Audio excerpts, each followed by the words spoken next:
You are listening to Girls, Ghosts, Ghouls, a podcast where three women discuss horror movies from the silent era through the 1970s. You can find us on Facebook, Instagram, YouTube, and Spotify, and Anchor. Timely, topical, terrifying. Well, hello again, and we are back with our promised start of our Poextravaganza. I don't know, we can come up with a better name, I'm sure, but Nope, that's so all I got. I so I apologize because I do this to Betsy and Rebecca far too often, and they're usually wonderful people and they're game for it. But I get obsessed with comparison, contrast, and just crazy ideas. And I got hooked into the Fall of the House of Usher on Netflix, and I thought, wouldn't it be great if we like went episode by episode and pulled in an old Poe movie? Because our thing is we want them to be pre 1980s when we review them unless we're doing compare contrast with something that is post 1980s to something that is pre 1980s. So I'm like, we could just, grab an episode and then tie it to an older Poe movie and go with that. And of course, part of the problem with the plan is not, as if you've watched Fall of the House of Usher, which by the way, this is going to be filled with spoilers. So if you don't like that, don't watch this yet. Go watch your stuff, then come watch this. um, but not all the episodes tie directly to a Poe story. And at least one of the episodes, we've already done the movie, so we have to come up with something else for that one, but we'll get there. It may be a stretch, but we will do our best. We will. We have fun. And well, this first one is going to be a stretch. So the first episode in the Fall of House of Usher was Once Upon a Midnight Dreary, which is just a line from the Raven poem, as you may know, and is not a direct tie to a specific older Poe story and or Poe movie. Well, an older Poe story that ties to a movie done. So we thought, how about the Oblong Box? Because it hits some of the themes in the first episode. And it's a bit of a reach, but we did it. And, you know, again, I'm sorry. Uh, so a quick synopsis of the Oblong Box, the movie version, not the actual Poe tale, to be very Not clear. really. Yeah, the movie version is the film takes place in England in 1865, having been grotesquely disfigured in an African voodoo ceremony for a transgression against the natives.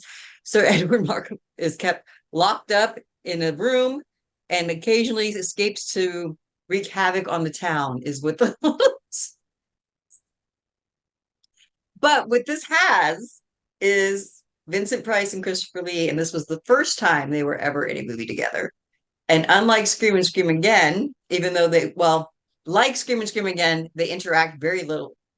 But unlike Scream and Scream Again, it is not as awful. No, it's positively an Academy Award movie in comparison. Yes. So, Rebecca, since you read the story, if you don't mind, you want to talk about what the actual book, the Poe story, the Sure, short story, sure. Oblong Box is. I decided to look into the short story because so many times we've done these movies and they've been based on books and whatnot, and I've never had the time to actually read them. But this is one of the shorter works of Poe. I think the so I listened to an audiobook and it was like 26 minutes. Basically, it's a story about a guy who is traveling on a ship, and a friend of his is going to be on it, and he notices they've reserved three staterooms, and he's like, "Gosh, that's an awful lot. Why are they doing this?" And so he's poking, and they've got their, his wife and this giant box and whatnot, and he's all curious, and he's like, "What the hell's going on?"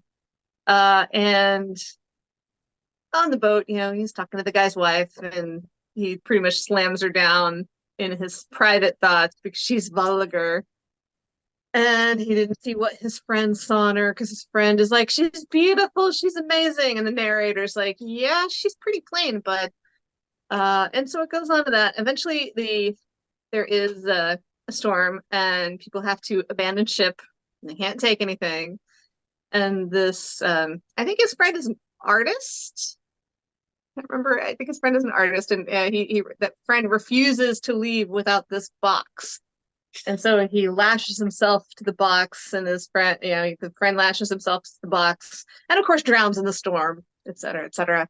And come to find out, the reality of the situation is the box contained the body of his dead wife, which I'm sure they probably could have figured out that it was a body from the start, because one of the things they mentioned in the story is it had a foul smell. 6 feet by 2 feet. Yeah, Sorry. dimensions, yo. And so in the end, he wanted to bring the body of his wife back with him, but he knew the superstition of having a dead body on a ship, which apparently people don't care about these days because cruise ships have specific spaceport when somebody croaks on a cruise. Yeah, and that's pretty much it. It's the guy was mourning his wife and just bringing her body along. End of story. There you go. Yeah. And there you have the Oblong Box by Poe, which I'm guessing probably has a little more build up and all that fun stuff. Yeah. Than, I but read yeah, that an alternate name for this particular movie was The Man in the Crimson Hood, which makes 10 times more sense. The name Yes, of it this, does. because the Poe story really had nothing to do with the story whatsoever. absolutely not. I mean, one, there's no voodoo in Poe. Nope.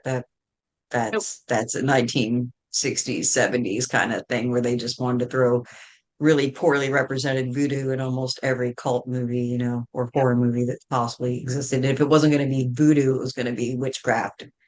The fake It's a Satanism supernatural version trend at of the time, I witchcraft. think. Yeah, so that's what you got in there.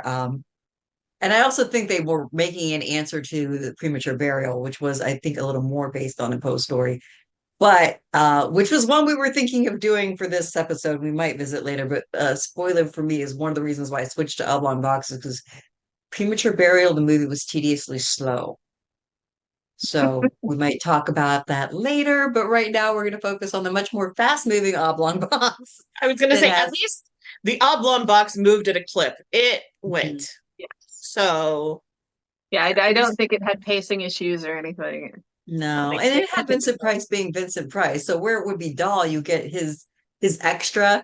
I think a director referred to it as melodrama, but I like to Yes. call it his extraness, where he just takes it all. Doesn't matter how stupid the fucking role is, you get full-fledged Vincent Price every time. And I am here for it every time, even in Scream I, and Scream again.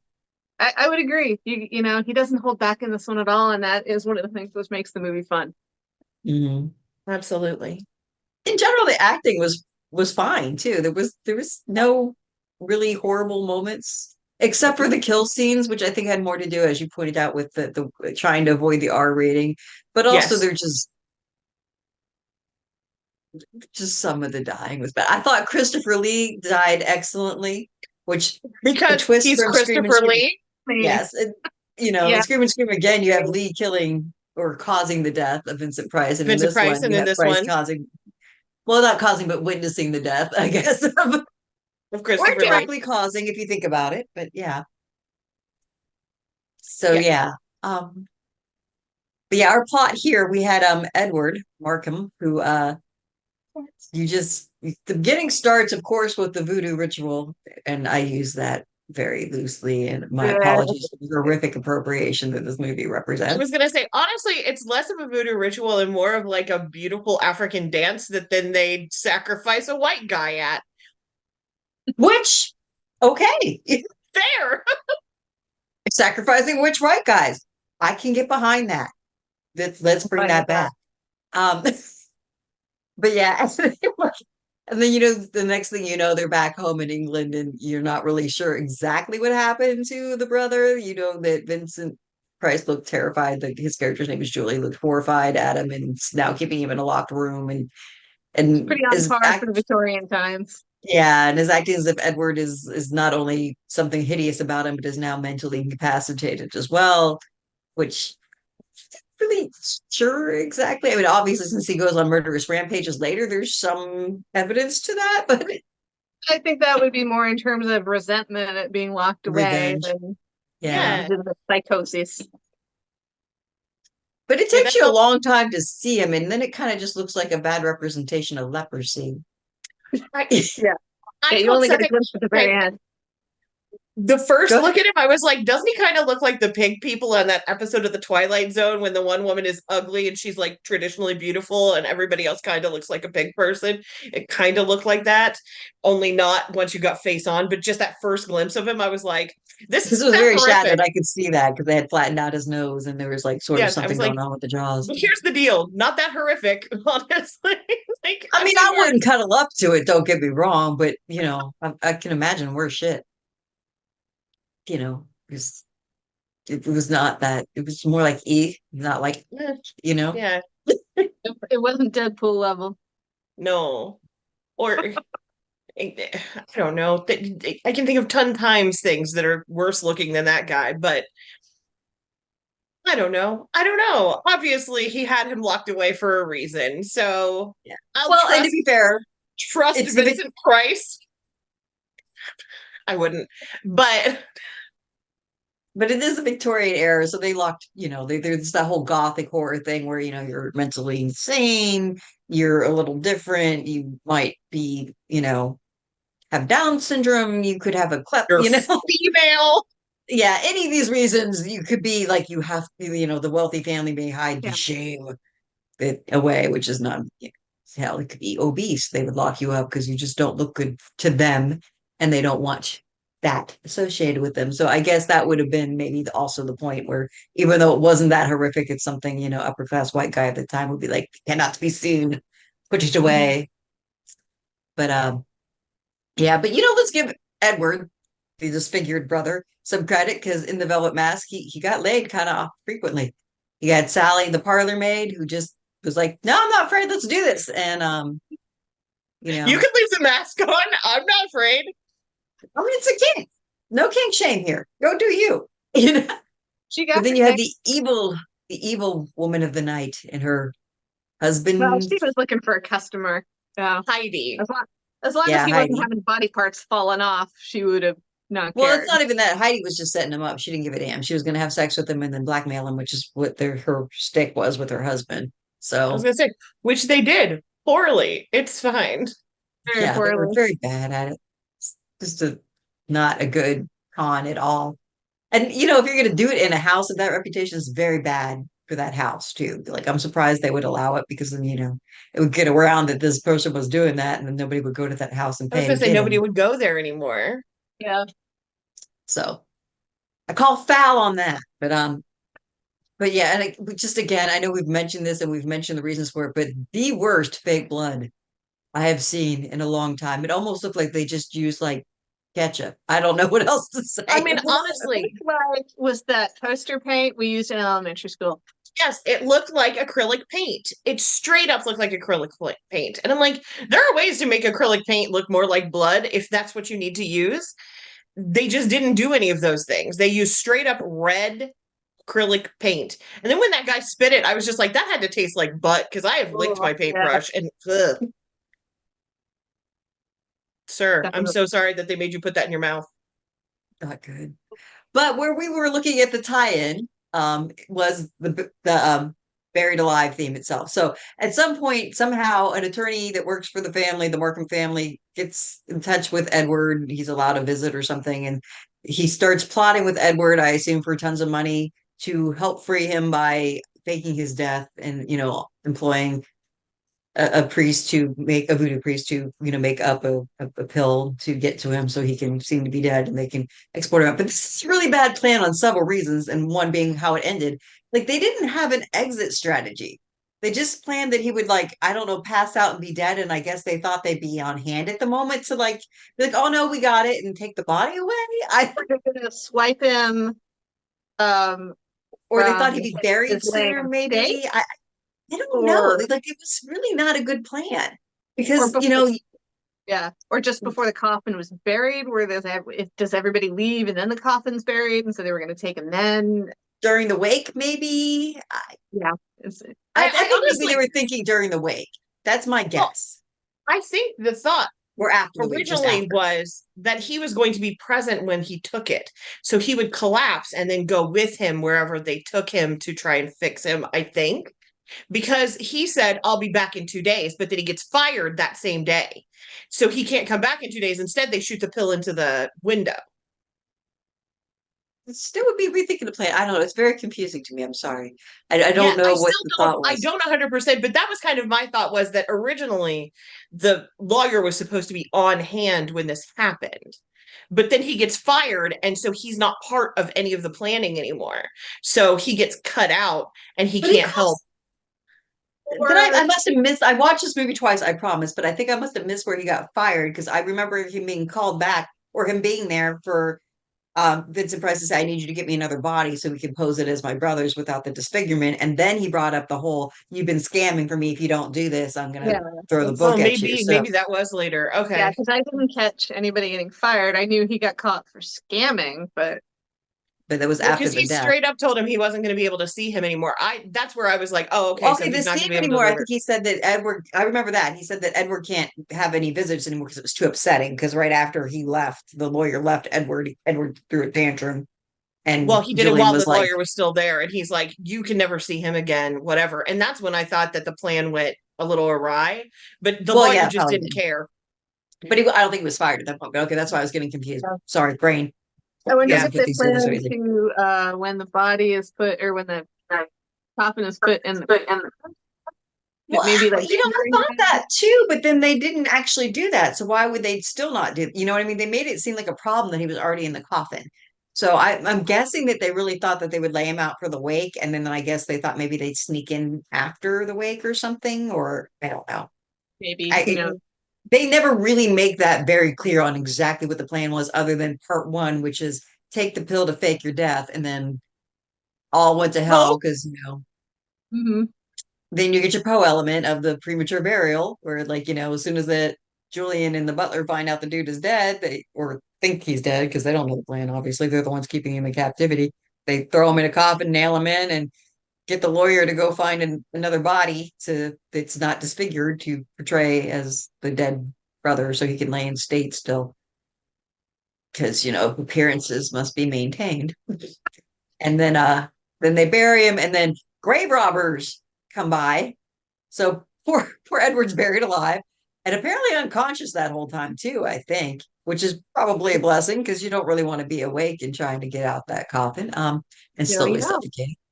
But yeah, grave robbers, which are very prolific in the area, mostly because there's a doctor that's employing them because he wants things to, learn from and experiment on.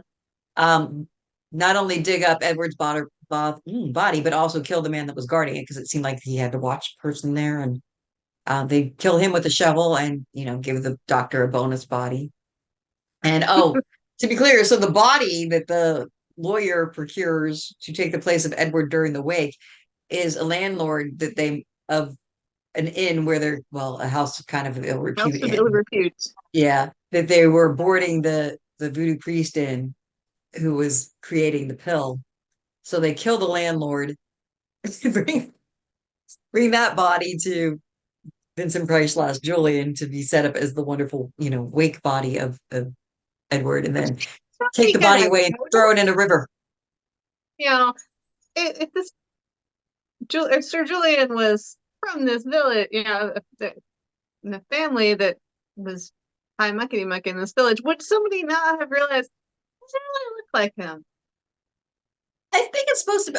Yeah, I thought so too. I mean, they implied that they were away for a while, but it couldn't have been that long because he had a Yeah. fiance waiting for him at home, I unless was his going to say brother had Edward been could have. away the whole time. I don't know.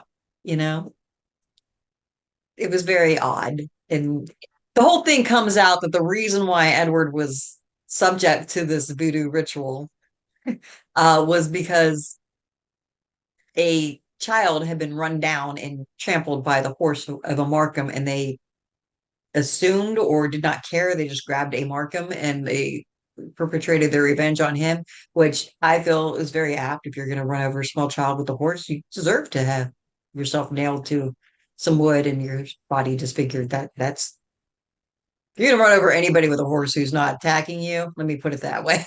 It's just you deserve it. Now, did you guys find it interesting some of the parts where you have Julian actually talking about compassionately about what's being done in I did Africa, I notice believe, that. Yeah, I did that notice how that. they're like, I found that interesting because he is, especially for the 60s. Like, yeah, I think yeah. this movie was 1969. Which I wonder Yeah. if that was in the original script, or did Vincent Price push for it a little bit because he was fairly forward on At such that point, things. yeah. Yeah, ever since World War II, he became very liberal. Yeah. So yeah, I did definitely notice. I was like, "Whoa, we're getting some interesting viewpoints from Julian." Okay. I mean, it was Thanks to definitely a his, criticism of colonialism, Oh yeah, yeah, absolutely. colonization, sorry, big however time. you want to look at it. Um, and I thought that was shocking. I was like, wait, what? Okay, okay. Not the thing one would expect a well-bred Victorian gentleman to say. Hmm, not at Especially all. one who trampled a small child with his horse. But That too. I will say he straight up is like, it was an accident. The child was in the road. I was running. I didn't see him until it was way too late, whatever. And I'm like, sir, was it? was it? Sir, Yeah, because the sir. flashback scene made it look very deliberate. But then It, again, the it did. flashback I think was supposed to be from the perspective of like the Of the mother. And child. Yeah. And I'm like, in that way, I can see where if you were going 35 miles an hour on a horse or whatever the speed is that you can go on a horse, I don't ride horses. Um, if you were going that fast and a child was just in the road, you may not be able to stop on a dime to stop. But also, like, wow, There's dude. also if you're trying to slip right or left, just the person you're almost going to run into go the same direction. Right. And that's yeah, so he I can see said, where an accident would happen. It doesn't right, look that way, but again, the point was I think the perspective was supposed to be from the victim, not from right. Yeah. him. So Yeah, because we see it through the priest who's showing it to Edward so that he can find out what happened and why this happened to him. yeah, and in the brief nightmare scene, well, Julian is at Edward's coffin too. You get a little glimpse of it Yeah. before you get the full in it. But what you do find out, so first it's set up to look like it was Edward who did this. And then eventually it does come out that it was not, in fact, Edward who did this. It was Julian who did this, and they just snatched Edward. And by the time Julian caught up with it, it was far too late. And interestingly enough, the victims decided that punishment had happened. It didn't matter which martyrdom it was to them. So there you And they're have like, it. no, we got our token white guy. We're fine. Even now, But yeah, so I mean, the rest of it just kind of goes on where Edward goes and kills a couple people on his quest for vengeance or justice, however you want to look at it. So he, kills the assistant to the attorney, the doctor who helped him out. Finally finds the priest and asks him to fix him. And this part I found confusing because it's like they just do the scene where they discover the flashback as to the reason why he What was punished to happened? begin with. Right. But you don't really hear them talk about trying to do a cure or hear him doing any medicine or ritual with him. They wake up, Edwards looks in the mirror, he's like, it's still bad. And then he just goes to try to kill the voodoo priest and then doesn't successfully do it. Voodoo priest stabs him. Priest gets flaming I was hot, like, some kind of ooze liquid in his face. And that's the end of that for the most part until the Julian Edward confrontation where, this part I think is fun. So eventually Julian shoots Edward after apologizing, but still shoots him anyway because Edward won't just stop. And then Edward bites Julian. It's his last act before he dies. Uh, really vicious, hard, zombie bite. yeah. And then the next thing you know, Edward's buried again, and there's the voodoo priest waking him up, but they don't really show you do anything with it. Well, They just I think the show. point of that is the priest is getting back at him, waking him up, and leaving him there. I like that. I assumed it was Yeah. something along those lines, but it seemed kind of like, I mean, but Because how then he much was more vengeance did you screaming. really need? That was my reading of the situation. That's kind of how I thought saw it too. It was to torture him basically. They made him buried alive again, only this time permanently. Yeah. There you go. Sorry, I missed it. It's very hard watching this movie. I get it. I read during part of it, so you're fine. Yeah, at times But it's kind of hard to pay attention. yes, and I think I kept flashing out right around the same time. Yeah. And then it ends with, Julian being upstairs in the room where he kept Edward and his wife, Elizabeth. happily bouncing up the stairs to see him. And then it was like, was this Edward's room? And then, of course, Julian turns around. Well, they focus on the festering wound from the bite on his hand. And then, when she asked if it's Edward's room, Julian slowly turns around and you can see like the festering pus-riddled face on the side. He's like, no, it's my room. And then close up on her eyes with a horrified look and credits. Yeah. And that was the Oblong Box. That was it. Yep. I have to mention a part that just made me, I kind of laughed. Two things. One, when he and Elizabeth are talking and she's like, they're going to take away our engagement because you are not engaged in this engagement right now. And he goes to kiss her and she doesn't want to kiss him back. And it is so obvious that that actress did not want to kiss him back. And I was like, I get it. I think she was like 20. And I think that Vincent Price was probably 60 at that time, maybe? right, was Probably. much older. But he kisses her like right here because she moves her head hard. So I don't know. I'd have probably still kissed Vincent Price anyway. But I could have been 12 years old, but I still would have kissed Vincent Price because it's Vincent Price.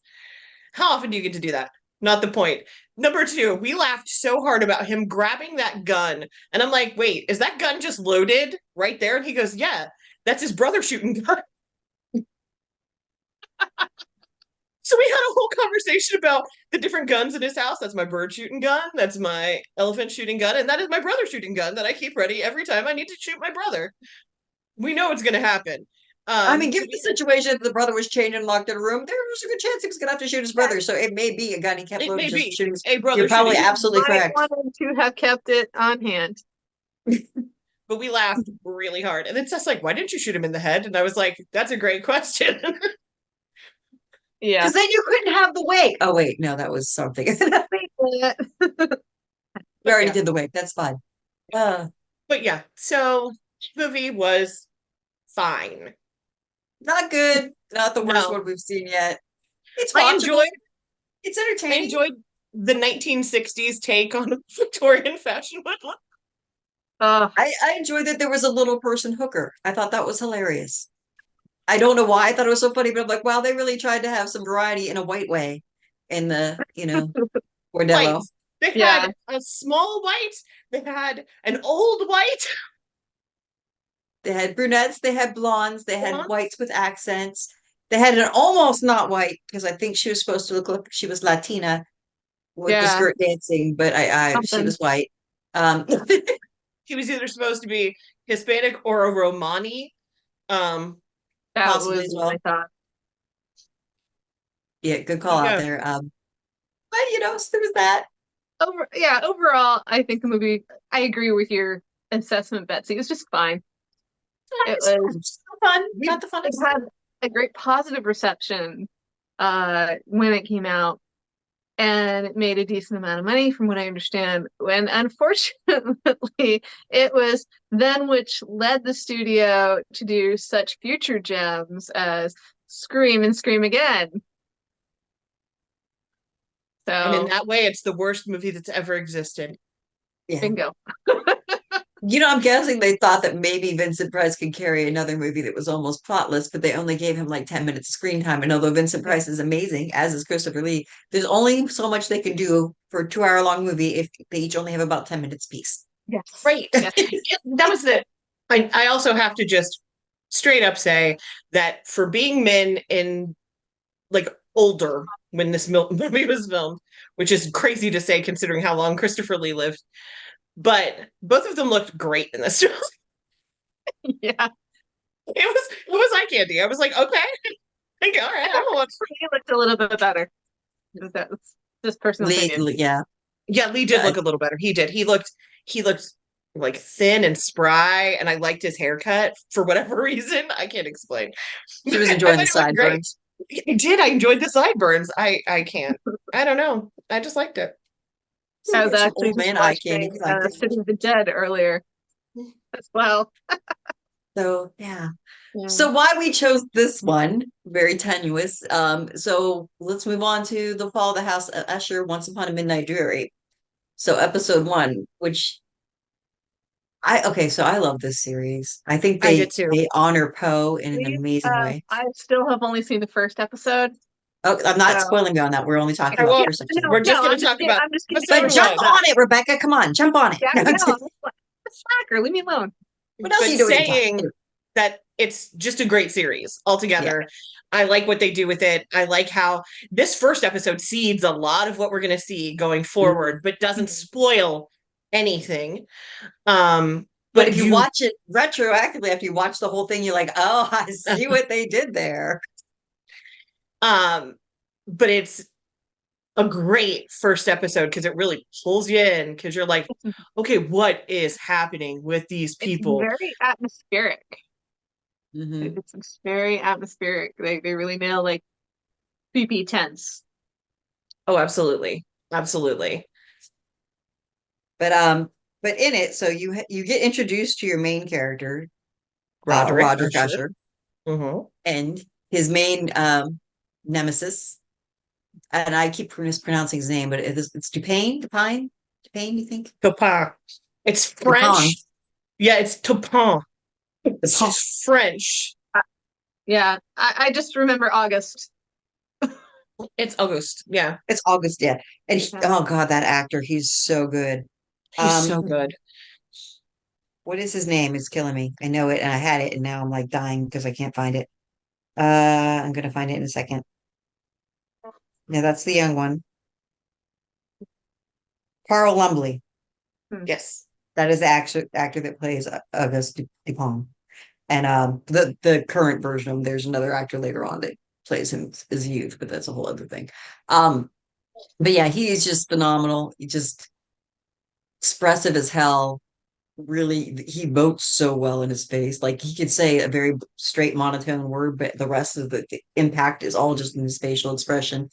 And Yes. it's just amazing. And yeah, so it's really well done. It starts out there in the church, and you have a priest who's delivering an homily. It's homily. It's been a long time since I've been anywhere near I think Christianity. but it's the worst. Homily. Like But the homily is actually a Vincent Pope poem, I'm pretty sure. I believe it's the poem Spirits of the Dead that uh he's reading off.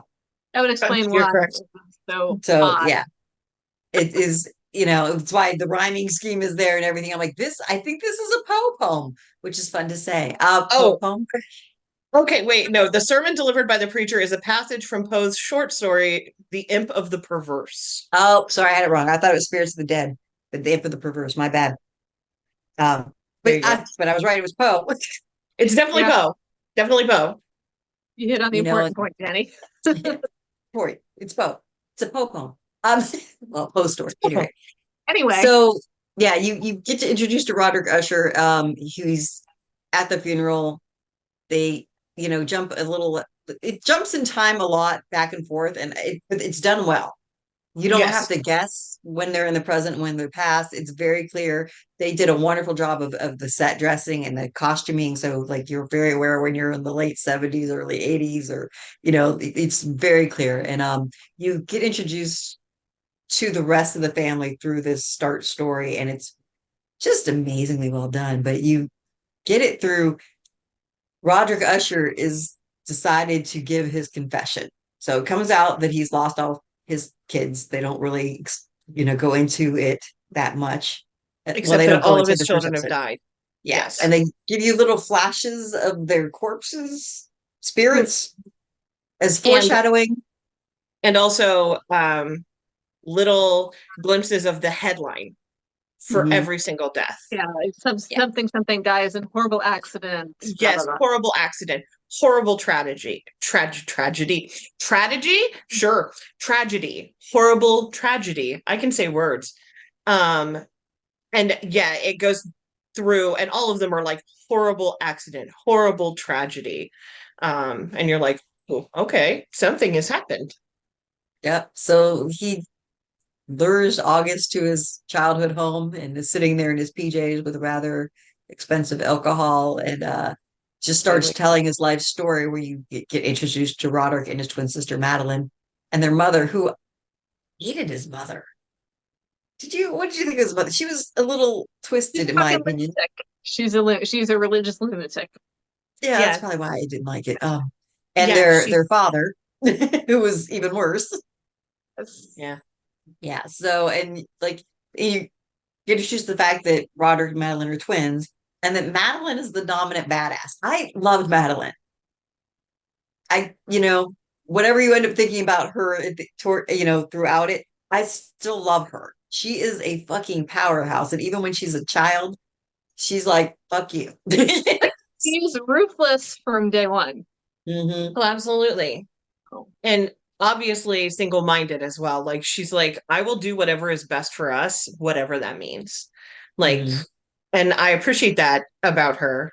Um, yeah, and yeah, she's kind of a So great character. Great character.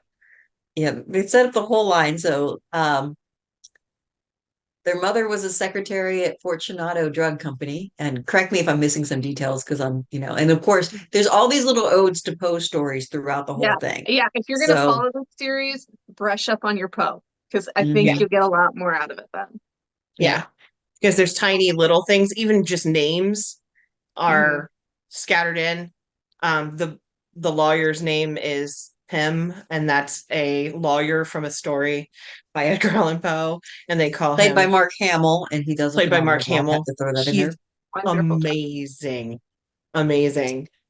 I'm Yes. really excited to see more of him in the series. See it go on. He's so Yes, so he is. He's amazing. It's a fun character too. But yeah, so there they are. The first thing he says is like they live apparently down the road from the mom's boss, but they were told they were never, ever, ever, good to go. ever to go near his house. Period. End of story. And then you also get introduced to Madeline's character, who, of course, he says, and of course that meant that Madeline was gonna have us break that rule as soon as possible. And then of course you realize right away that I forgot the name of the character that is the Fortunato CEO. Um, Um, Longwood? Something like that. Something like that. I'm not sure how important it is. It's not super important. It just, so at any rate, just he's a dick. That's what you need to know about this man. Yeah. And I can't figure out if he's also a rapist because they pretty much lay it out there that he's abused women and that he beat them into submission. But I don't know Longfellow. if Longfellow. Longfellow. Okay. Okay. It's close. Long I don't know. something. What did you guys get out of that? Did you get the implication that perhaps Um, their mother was not a willing mistress for him, I or I didn't really get that impression. It was really hard to say. The only thing I mean, obviously the guy's a douche. Um, but there isn't enough evidence, even implications to make a call one I way or didn't the get other. that. I thought it was more of a they had a an affair or well, this is why I pointed out, and I don't remember the dalliance. exact quote, but you remember when they show him in the office and he's giving an intro to what Longfellow was like, and Longfellow says like something about like children or women should be treated like horses, where you have to beat the spirit out of them, or something along those lines. I thought it was It, just children. it was women I'd and have children. okay, all right. I'd have to go back. And then there's the thing after Roderick falls over the lane when he grabs their mom's arm. It's obviously very fierce and very, No, you know. that may So be, yeah. Yeah, it might be. again, that It doesn't might well necessarily be. I mean that he certainly would raped put it her, but back to I'm pretty sure he was probably abusive to her, Oh but yeah, not his wife. Because sometimes they have rules about who they'll it's behave true. what way with. So to Yeah. his true. wife, he was always like, probably, no, dear, don't worry. But to his mistress, whether she was willing or not, he was clearly not as nice. Well, And I and loved it there's the too, because whole. as soon as, go ahead. I was also because it just occurred to me as well that whether I in that situation, I don't think her consent could be freely given anyway, really, Well, because yeah, that's why she's it's a her power thing. boss. He was a boss. And, yeah. That's an Yeah, excellent it's point. not like So she could say no because then she'd lose her job and she has two children. So it's Well, two there's the children. implication that they're his kids. Yeah, they are his kids. Yeah. Yeah, they're his kids. Yeah. they are. So, Um, yeah, I think they made that pretty clear episode one that that's their dad. yeah. um, but yeah, but he grabs her arm and like, she could see her flinch, and then Madeline's like, let her go. And I'm like, yes, little girl, go.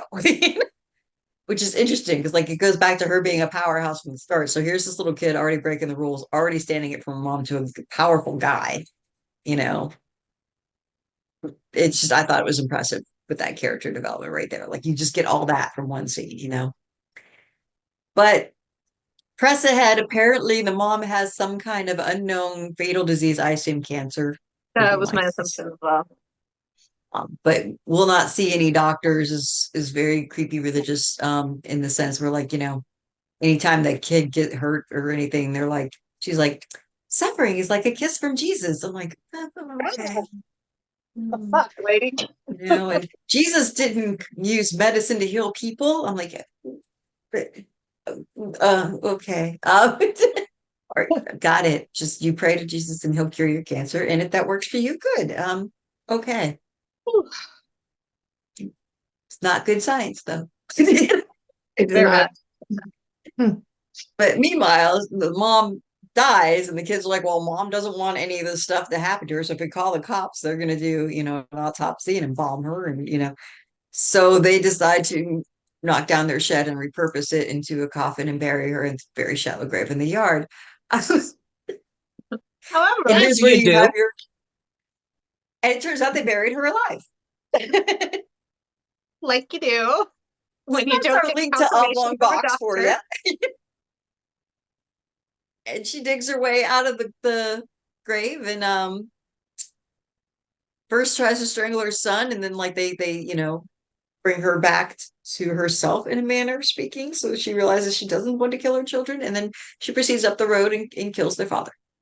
That scene is so scary when she's come out of the grave and they're It's in the awesome. kitchen and he's standing and she gets that look on her face and then the lightning flashes and the mom is there. That was so good. It's behind me, isn't it? Look, That was so Very good. yes. Holy yeah. crap.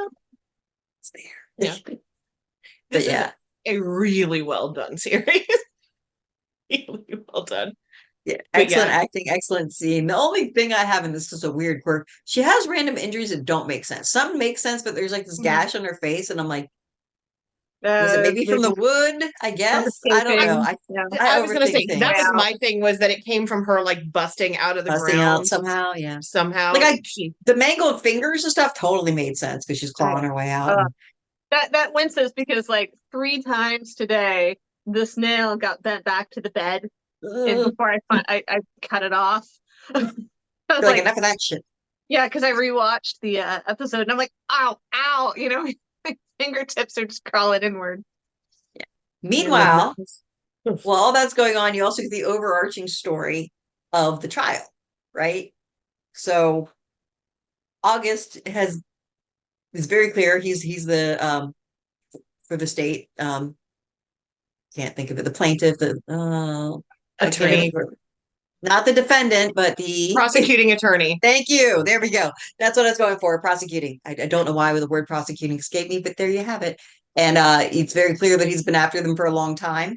They don't really get into the history, but they just it's clear because he makes it very clear in his opening statements. And it's very clear that like the defense attorney is not remotely concerned. And Yeah. Pim does the opening not care. he's doing his crossword, the whole family doesn't look concerned. We laughed And so then hard. and then August drops a bomb on them. And it does it so well because he probably knew it was going to get struck, but he threw it out there with the intention of rattling them. Yes. Absolutely. And what it was is he said it was a family there was somebody who was an informant from the inside, well, which is what an informant would be, implying that it was actually a family member specifically. And Yes. yeah. And that's how you find out that Roderick spread his seed far and wide. Yeah. Which he has no shame for it. He points out to August when he's having his conversation with him that unlike his father, which is how you know that the Longfellow was his father, he was going to embrace all his children, regardless of where they were conceived. So regardless of how they happened. Yes. yeah, Which I do appreciate. You know, if you're gonna be a dick, at least don't blame the kids. I was gonna say If you're gonna be a hoe, at least claim all the children. It's not their fault that you just stuck your dick in everything. So, As he says it, six children from 5 different mothers. yep. Wonder what that implication is. At any rate, so he makes that clear, and then you slowly also get introduced to the other main players and the children. You get very clear Madeline's still basically the one who's calm, collected, got a plan, it's going to keep going. You meet Roderick's 2 oldest children, Tamerlane and Frederick, which they also like to call Froderick. I don't know if you caught that, which I thought is hilarious. Yeah, Froderick. Mhm. Yeah. And you see their personality quirks, and you see so Tamerlane and Frederick, sorry, are his legitimate children, and then all They the are from rest, his first wife. Yes. are not his legitimate children, but they're his children. So you get little glimpses into who they are. So you get a little glimpse into who Frederick is, a little glimpse into who Tamerlane is. Victorine, you get a little glimpse into her and her obsession with She's the fake PR. heart Is mesh. she's a PR No, person? Victorine is the one who does the heart mesh on the monkeys. Okay, all Yeah. right, all right. I still have trouble. There's a keeping lot. track of Don't which worry. is which. Yeah, There are there's so a many lot. children. There are so Yeah. many. And I might be missing some of the names because they're falling in and out of my brain. My apologies. Camille is the one who's the PR rep. Okay, all right. And then I love her. she's a badass. She makes She's me think of like Leo. Madeline 2.0. Leo is the one who has a husband and who we straight up Fiance. see cheating, or fiance, and we straight up see cheating on his fiance, male. He's engaged to a male, and they have a black cat. Mhm. Well, Harry is the youngest and was the one that was pitching his basically bordello / nightclub. Yeah. Yep. High end bordello, shall we say? And who am I missing? Is that all? That's all of them. And then Okay. their subsequent Significant others. significant others. Yeah, Are and then part of there's this as Lenore, Frederick's daughter, Lenore. which is Frederick's daughter, which is the granddaughter. granddaughter. Yes. And then also the new stepmother, Juno. Roderick's current wife, Juno, who looks like she's 20. At best. Yeah. At Yeah. best. And Roderick is clearly older than that. So you get those little intros. You also have a little insertion where a doctor shows up and has a very dour look on his face and wants to talk to Roderick alone. So there's something else going there. And sorry, let me see. You also get introduced to, shall we say, the Raven? You get introduced the to villain, if you will, though I don't think she's actually the villain. The character that he sees in the car, or is it the lady in the bar, or the lady in the bar. The lady in the bar. Lady in the bar. Because also, my one commentary on this, it's shot in such a dark style, and I'm not talking moody, I'm talking actually physically dark. That sometimes the after face is in the dark. funeral, you see Roderick walking in, and he looks in his car, and he sees something. I can't make out what he saw. It's one of his children dead. It's one of his children dead. Okay, all right. Oh, no, in the car, no, it isn't. It's a jester. He sees a jester. It's Jester. Yeah. But so back by the pianos, once he sees the jester and once he sees the ghosts of his children, when he's looking back at the organ, not the piano, my bad. He looks back at the choir loft and he sees a singular figure. And then later he looks again and he sees all the kids. Mm-hmm. Yes. So, but yes, the bartender. So you see that there's a flashback to New Year's Eve, 1979. Yes. And they are in this bar and they're very conspiratorial when they walk in, and I was gonna say they also look a little rattled.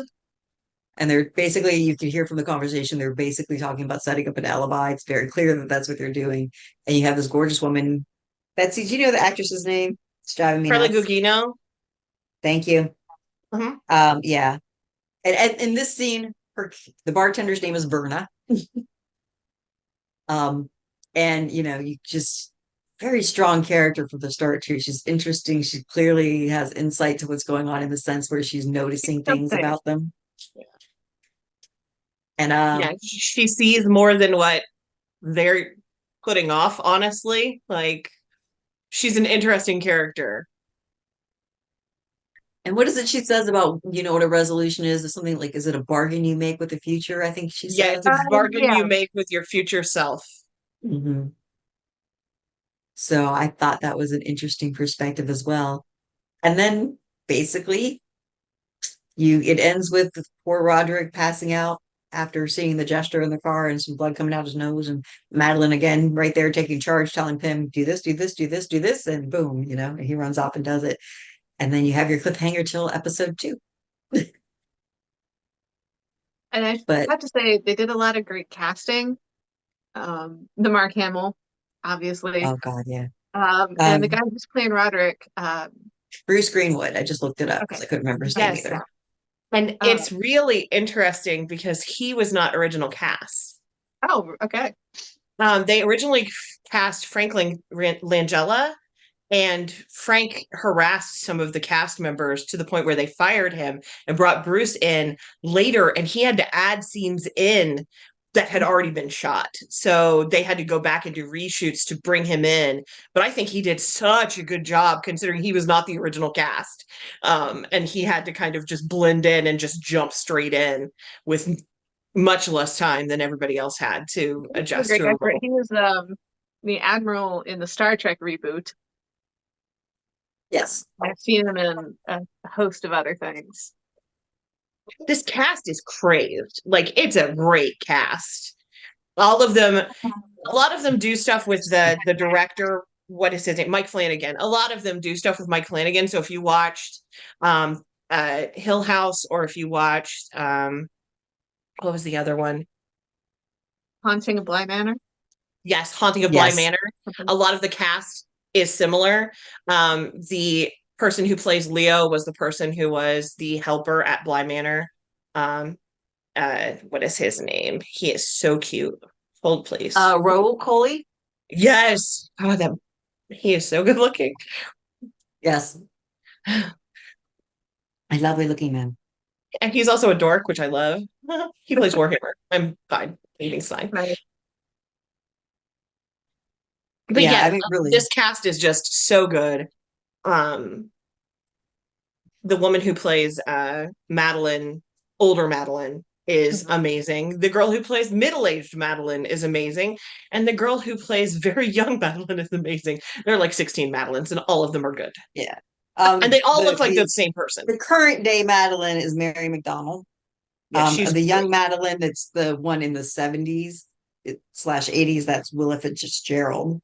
Those are the only two I have up right with them. Yeah. But It's yeah, just amazing actresses. well cast. Everybody really does a great job. And I think, like I said, I think this first episode sets us up so good for what's coming and the level of horror to expect, because we start straight off with a woman getting buried alive. And this is a secret that this family has kept for years. He's literally told no one this until he's telling Dopet at this minute. And you're like, oh, this is going to be good. We're going to get some stuff here. If this is how it starts and this is the minimal of the crap that they've pulled, oh, boy, this is going to get bad. Must be long. Well, and even the creepy thing, well, oh yeah, Madeline's here. She's in the basement. And you keep hearing screams and stuff from the basement. When they're in the Not so much house, screams, you hear like thuds and such. Thuds and such from the basement. The attorney.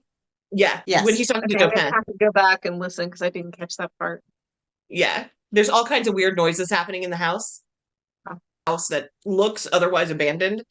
So I thought that was, Yeah. it just sets up everything that's about to come. And God, this series is good.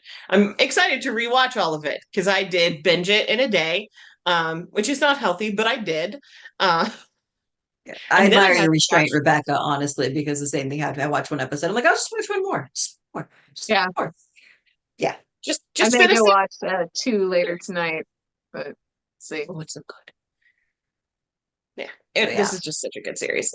I recommend the series to everyone, and honestly, have fun and watch some of this Poe stuff or read some Poe while you're doing it, because it's really fun to be like, oh, that's where they got that name, or oh, that's where this comes from. Like the name of a bar will be something, or they'll just mention something like, oh, this is a really expensive cask of brandy or whatever, and you're like, oh, it's probably the cask of Amontillado. Okay, I see how we're playing this. Yeah, I Cool. All right. anticipate some short story rereads over the course of the Yeah. series. But Just yeah. because I'd like to see like to remember the base of what it's coming from and enjoy all the references. The part of the joy of watching a movie that is based on something or that pulls heavily on something is there's so much depth to it. Oh yeah. Yes. And And that's so what's really fun about this series. Yeah.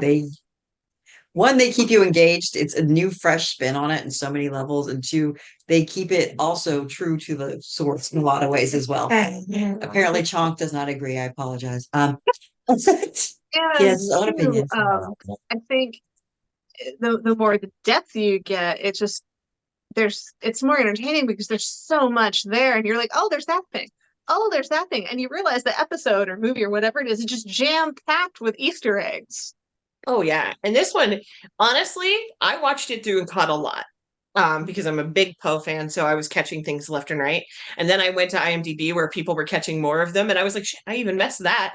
How did I miss it? And then I would go back and I'd be like, damn, I can't believe I missed that. That was so obvious now that I think about it.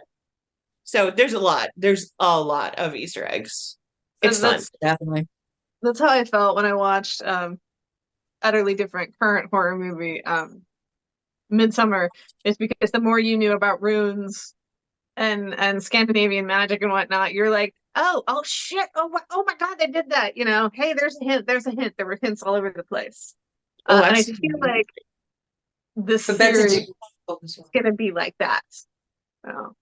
Like, Betsy, did you like the opening song being Brick in the Wall when you think? I did even that's a little like Black Cat reference for us. Yeah, Black Cat and Cask of Amontillado.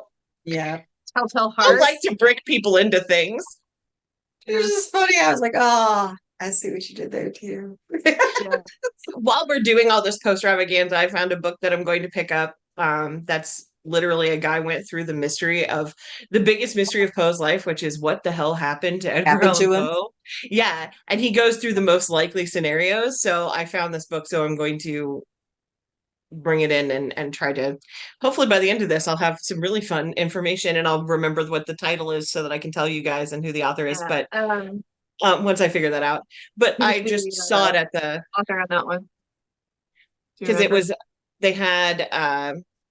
the I went to Black Cat Books and Oddities in Medina. Oh yes, and they have a Poe room, and it was on the table in the Poe room, and I was like, oh, I'm gonna read this, but I had other books that I wanted to pick up, so I didn't buy it, but I made note. Well, please. That's awesome. Well, she's doing that. I want to point out, we are going to go through every episode. There's 8 in total, and match it up with match being used loosely with a we're going to try 1980s Edgar Allan Poe movie. But it's not going to be necessarily every month. So like we're going to be taking a break next month to bring you something horrible that you'll probably enjoy, and then we'll jump back on it the following month and you'll see. So you don't get overpoed, let's put it that way, and we don't get overpoed. It's hard for me to do our that. attention span may not be there either. So it's called A Mystery of Mysteries: The Death and Life of Edgar Allan Poe by Mark Dawidziak. But it sounded amazing, so it is one I'm absolutely going to look up and purchase. It is only available in hardcover currently. So awesome. All right. So anything else you want to throw in about it? Without spoiling too many new upcoming episodes. I was going to say, I'm afraid if I say too much, I will say something that will spoil something for a future episode of the and for Rebecca, who hasn't watched it all yet. Right, and who hasn't watched. So I don't want to say much about it, except that it sets up. It's fine. It just sets up everything perfectly. That is a excellent pilot episode or beginner episode, first episode of a series, because it really does make you go, oh, well, now I need to know what happened. How did he lose 6 children in basically what he says is like a couple of weeks? Yeah. Like what happened to this family? So So good. And the what did Oblong they Box do? was fine. Yeah. The Oblong Box was free. So, Free on Plex, yes. Yeah. yes, it was free on I Plex. found You it on can watch YouTube it. too. It's a lot of places. Yeah. So you can watch it and it's fine. It's a solid 60s schlock horror film. It's not going to win any awards, but it did obviously set up for some future things. You can tell, but For good or ill. yeah, it's fun.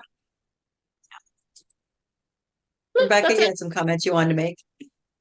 Um, I didn't have too many. As far as the movie goes, I thought for a late 60s film, it was pretty solid. It did not have too much of the titties bouncing around, which some of the horror movies of that time definitely suffered from late 60s, early 70s. It seemed like they did try to adhere to a story. And I did enjoy the little bit at the end where the witch doctor wakes him up with the implication that, oh, you're stuck in your coffin now, bud. That was nice. That bit that went right over my head. I said that was right over my head. I'm like, why is he doing that? Oh, torture. Got it now. Thanks, guys. But Yeah. Well, it's worth a watch. And just ignore the fact that it may have spawned Scream and Scream again. Correct. Yes. and your take on the episode 1 to Follow the House of Usher? I was very pleased. I thought it just from watching one episode, I can see that it is very tight and put together. Everything is going to mean something. Can't see it having very many loose ends. It was a very good setup because it hooks you in from the beginning. So yeah, I mean, I agree. So I adore the Fall of the House of Usher. I highly recommend it. In my opinion, lives absolutely up to the hype. Like I had so many people like, yeah, you gotta watch it. It's great. It's great. And, normally you hear that and you watch it and you're like, I mean, it's Yeah. okay. But this is great. It's really well done, really engaging and really fun. And Oblong Box is just kind of fun. Watch it with friends. Wonder what the big sticks are about. Maybe have some booze and watch it. Yeah. But yeah, with that, I guess this is it. So, Yeah. catch us next month for a huge crossover podcast that, we don't want to spoil in advance, but just know it's going to involve us and my What the Fuck Did I Just Watch co-host and the Bums Corner Coast to Coast crew and Randy from Last Horror Roundup as well. So it's gonna be something. It's going to be a party. And it's going to be horrible. So don't expect anything like, Follow the House of Usher asking this. Maybe expect more scream again. But No. and yeah, thanks for hanging in there with us and have a good night or morning whenever it is that you like to watch these things. Right. So Absolutely. Bye. You have been listening to the Girls Go Schools podcast. You can follow us on Facebook or Instagram at Girls Go Schools podcast, on Twitter at Girls Ghost Pod.